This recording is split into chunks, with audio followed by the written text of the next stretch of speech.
Today on Investigate TV Plus, from stealing medications meant for patients in surgery. Scale of 1 to 10, how bad was the pain? It was over a 10. It was horrific.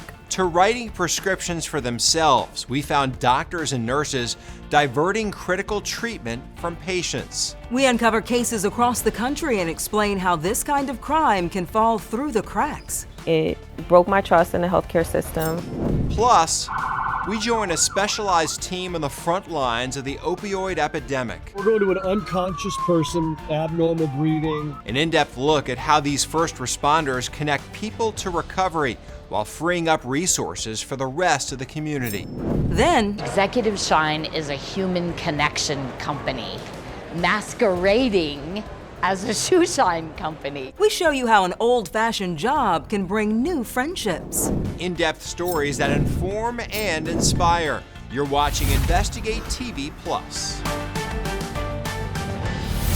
The Hippocratic Oath is a pledge taken by doctors to uphold ethical standards and a promise to do no harm to patients. I'm Tisha Powell. And I'm Lee Zurich, but our investigation found some doctors stealing medication meant for patients, either using the drugs themselves or illegally pushing the pills. In 2022, Dr. James Ryan was convicted of stealing painkillers from his Maryland practice. He routinely supplied or injected his girlfriend with IV drugs until she ended up dead. That was the craziest 3 weeks of my life. Sorry. That case still gets me. Ian Icovello worked on the FBI task force helping to convict Ryan, who is now serving a 45-year sentence for second-degree murder.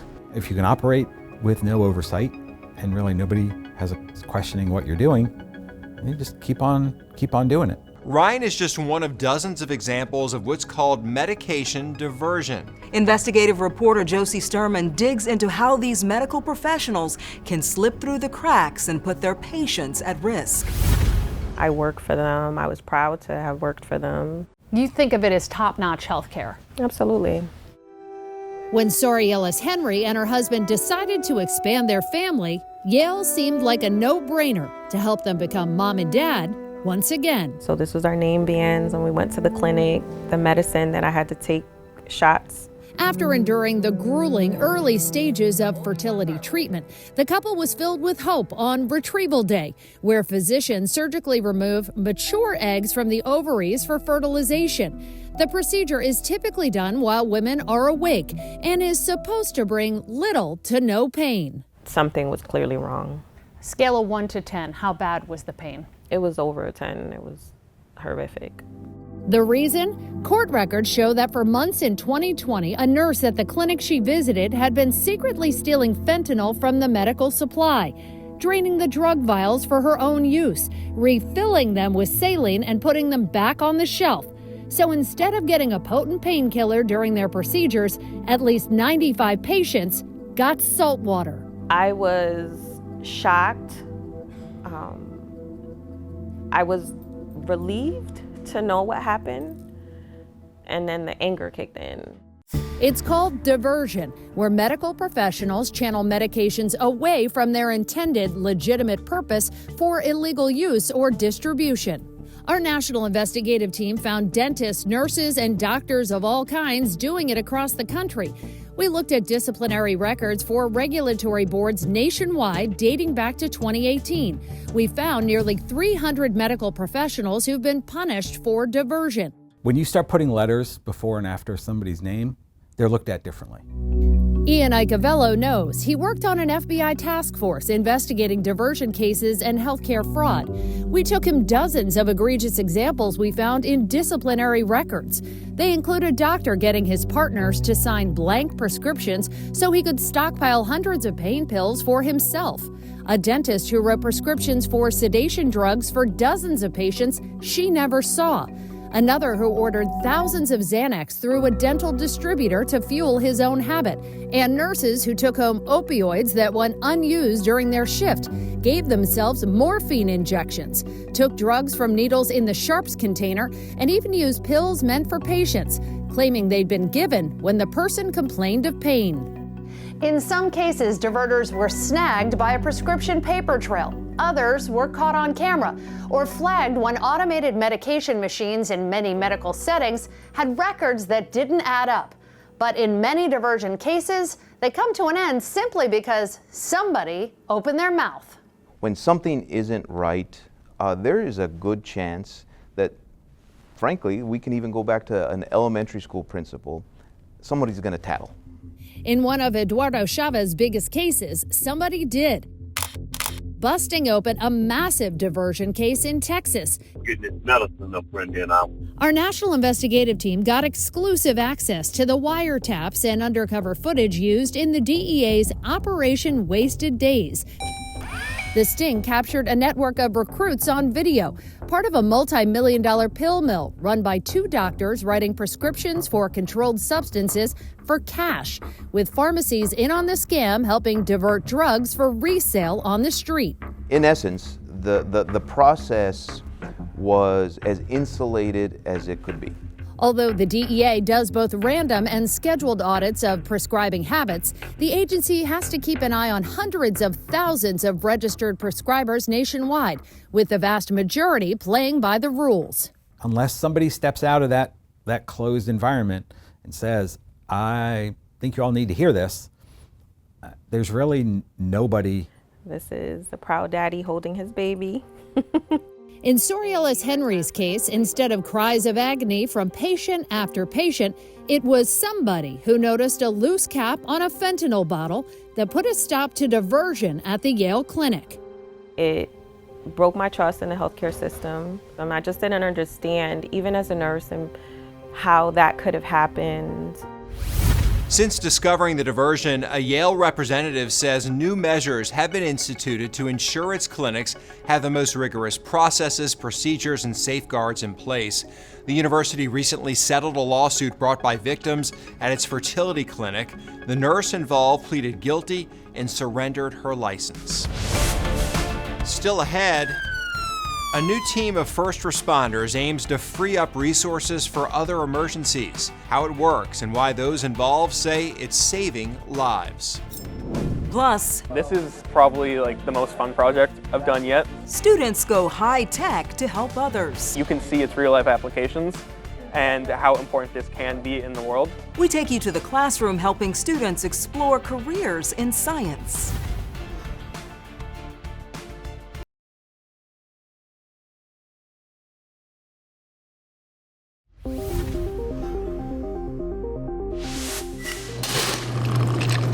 Inside bars, restaurants, and nightclubs across Honolulu, Hawaii, a life-saving tool is on the menu.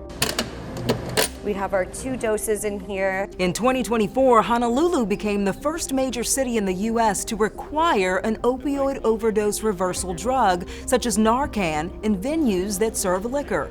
The city says it uses opioid settlement money to provide the kits to businesses for free. As much as nobody wants anybody doing drugs in their restaurant, in their bar, I think it's safe to say that nobody really wants anybody passing away in their bar. Keeping an overdose reversal drug on hand is an example of what experts call harm reduction. It's a broad term that applies to policies, programs, and practices that aim to minimize the consequences of substance use disorder. According to the Recovery Research Institute, harm reduction strategies like drug testing kits, needle exchanges, and recovery programs save lives and remove barriers to treatment. One community that's leaning into this approach, Portland, Oregon. It recently launched a specialized team of first responders who focus on responding to overdoses in an effort to free up units for other emergencies. Reporter Ezra Kaplan shows us how it works. And we're going to an unconscious person, abnormal breathing. I can't tell right now if it's on a street, sidewalk. We'll know, but we're very close. Our team is on board with Rick Graves, the spokesperson for Portland Fire and Rescue. Just ahead, the department's overdose response unit is racing towards a report of a man unresponsive on the sidewalk. Chat 1 is billed as the opioid response car, so we're probably 70% is opioid related. Justin De Jesus is one of the paramedics assigned to the unit. Well, usually we try to be first on scene, We make sure respirations person has a pulse, respirations. We assist those if needed. And then if they need to have the opioid reversed, we administer Narcan. And then we go from there. After they wake up, we see what they want to do. Sometimes they walk away. Sometimes they're interested in the medication-assisted program. That program is also known as Medication for Opioid Use Disorder, or a MOOD program. It is one of the team's most powerful tools for interrupting the opioid epidemic. So this is called Suboxone. It's a 8 milligram tab. It's a small little piece of paper, goes under your tongue and dissolves. As a paramedic, Justin can administer the drug when appropriate to someone right after an overdose reversal. The medication combines Narcan with a drug called buprenorphine, which helps treat the symptoms of opioid withdrawal. When someone is on buprenorphine, they can still use, but they won't get as high. So they also will feel better and better able to make decisions for themselves. So they will be able to participate in treatment over time. And studies have shown that people that are engaged in MOOD programs are 40 to 60% more likely to recover. Michelle Lavina manages the program, which also has a team of aftercare workers who help connect participants to resources and keep tabs on their progress. We have enrolled 23 clients. We're currently working with 6. Those 6 that we're currently working with are clean and have engaged in continued engagement appointments with us, and they're still in shelter. So numbers for MOOD enrollment may seem low, but we want them to be low now because we're in a pilot phase. Our pilot ends in June of 2025, and we want to make sure that we have all the right connections in this workflow to make it successful long term. Deputy Chief Stephanie Sullivan says that the program is almost entirely funded through the nonprofit Care Oregon, with some one-time funds coming from the city. So we've saved $9 million in the healthcare system. The overdose response team, we had about 68% of the people who we responded to who had opioid overdoses. We were able to treat them in the field and not send them to the emergency department. And she says that those patients are especially at risk. So once you overdose, you're much more likely to overdose again. Causation, correlation, I don't know exactly why, but we know that once you've overdosed, your risk of death from overdose is really, really high. An overdose may provide a window of willingness for the person to accept help. Sometimes that last overdose makes them realize that they're ready. They're ready to quit, and they want to give it a shot. Portland Fire's Opioid Overdose Response Unit is an offshoot of its Community Health Assessment Team, or CHAT. The CHAT unit was designed to treat people who call 911 when they don't necessarily face an emergency. You'd be stunned what people call for. I've had people call for having a bad dream. According to a study in the American Journal of Emergency Medicine, up to 1/3 of emergency room admissions are non-urgent. Our team followed along when the CHAT unit responded to a 911 call. A woman had fallen behind on filling her prescriptions and was struggling with the side effects of missing her medication. I need my meds. That's all I need is my meds. Right, and we're here to help you navigate that. But the ER is not the best place to navigate that. Over the span of 1 hour, the CHAT unit was able to call her doctor, secure a new prescription, and deliver it, avoiding a trip to the ER. I'd say this is like a pretty classic chat call. So while it may take more time in the now, it's saving just so many other hours of resources. Still ahead, we take you to the perfect place to brush up on your small talk. It is a lost art. How to be around people and how to talk, right? Meet the professional shoe shiner, bringing a smile to people's faces. I'm fascinated with people. But first, hands-on learning. How students across the country are using their imagination and innovation to develop important skills for the future.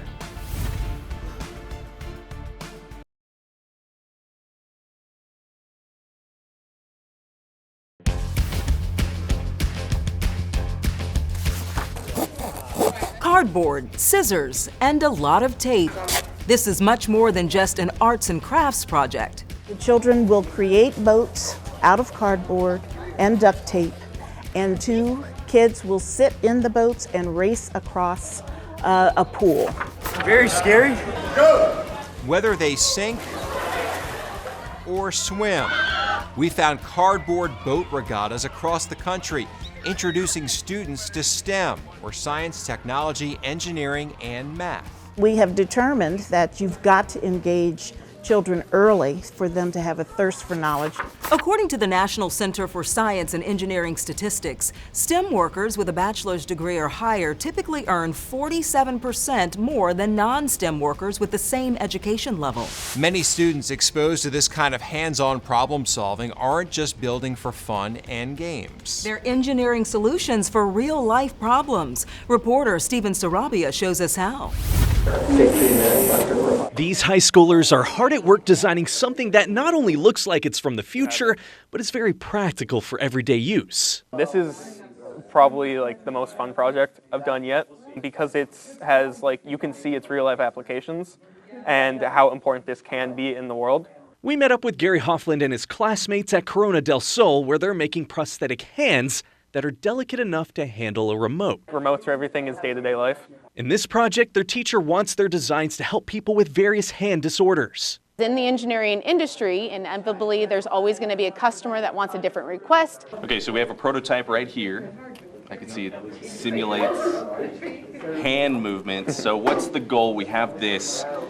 What's the goal to translate it to this? Okay, the goal to translate it to this is basically, instead of pulling a string to move the finger down, is we have it set through our programming that we press the button and we'll tie the string to this and it'll wind around pulling the string down. And we'll have a button for, say, each finger movement. While you're seeing a lot of cardboard right now, these are just prototypes. The plan is to 3D print their creations and add the robotics to it. Hoffland's teacher, Melissa Wendell, says there's a good chance these future engineers create life-changing products. I really hope that they consider, oh, I remember that human factor in engineering, and we need to consider the different measurements of the body parts and how humans are going to interact with their design. Do you think you'll use what you were learning right here for this project? I hope so.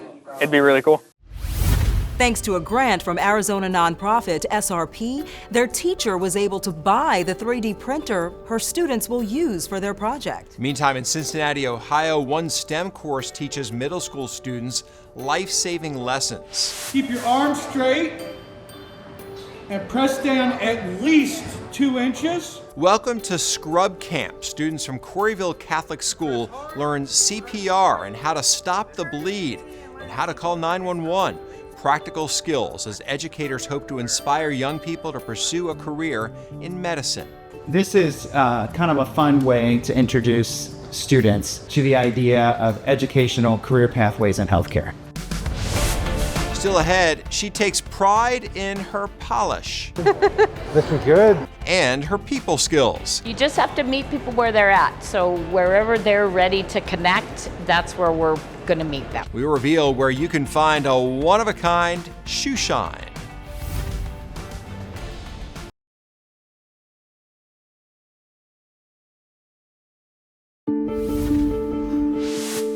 Here's a question for you. How many people do you know, and can you name them all? I could probably name a few hundred. Oh, easily. We're right? military also, Yeah. you know, so we've been moving around a little bit. I bet you could do 1,000. 1,000, no. Maybe, You don't think so? Maybe 200 to 300. Okay, I got more than that, I think, although my brain hurts trying to think about everybody I know. According to a study in the Journal of the American Statistical Association, the typical American, get this, can name 600 people. So that's why I think you can do more than 200. Okay, I'm got going to faith start in making you. a list. I know, we'll get back to you on that. We want to introduce you to someone who's met more strangers than most. Yeah, reporter Nathan Vickers shows us how she finds friendship in polishing footwear. Sometimes the busiest places feel the loneliest. When they're traveling through the airport, they don't know anybody. But for Jill Wright, I'm fascinated with people. every shoe brings a new opportunity. You just have to meet people where they're at. So wherever they're ready to connect, that's where we're going to meet them. She's been lathering leather for more than 30 years, despite an age of flip-flops and sneakers. We serve a little bit different of a clientele than we used to because there's not as many people wearing the dress business shoes. Her company, Executive Shine, Looking good. Thank you. caters to those who still take pride in a fresh look. Having a nice pair of shoes and having them clean and professionally taken care of. I learned that as a young kid. I don't do it well at home, and so every time I'm passing through, these guys do a great job. But Wright and her team Good to hear. are selling something else. Executive Shine is a human connection company masquerading as a shoe shine company. Start out by asking how their day is going, you know, where they're headed to, what they have going on. Just simple questions to begin engagement, to begin connection. It is a lost art. How to be around people and how to talk, right? Just have a chat. It's nice. Today's want to be free. Something John Soto once struggled with. I used to have a big stutter problem when I was like 16 years old. I could not even say a sentence. 26 years later, you'd never know. I used to love talking and I love stories. That's amazing. That's cool. He and his wife Tara know humans even better than shoes. Sometimes people don't really know what they're looking for, but something is missing. There's a missing piece in life right now. They find the common ground where paths converge. Senators, congressmen, CEOs, it doesn't matter. I think especially now with the way our country is, that bringing people together is really more important than ever. Connecting souls. They're all, at the core level, a human being. From all walks of life. And that's it for us on Investigate TV Plus. I'm Lee Zurich. And I'm T. Chappelle. Thanks for watching.